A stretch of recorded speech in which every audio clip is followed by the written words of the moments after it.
जनसंवाद खबर में आपका स्वागत। जहानाबाद रेलवे ट्रैक किनारे एक युवक का मिला शव, परिजनों ने लगाया हत्या का आरोप। दरअसल जहानाबाद नगर थाना क्षेत्र के दरधा पुल के समीप शनिवार के सुबह रेलवे ट्रैक किनारे एक युवक का शव मिलने से इलाके में सनसनी फैल गई।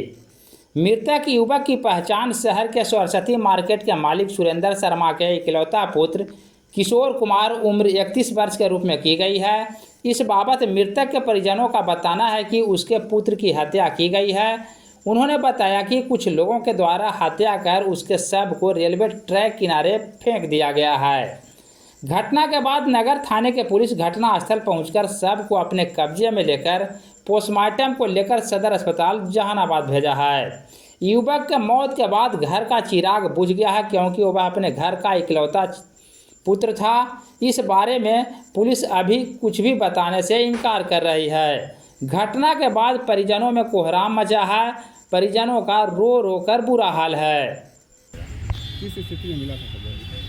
उसमें हम वहाँ नहीं थे।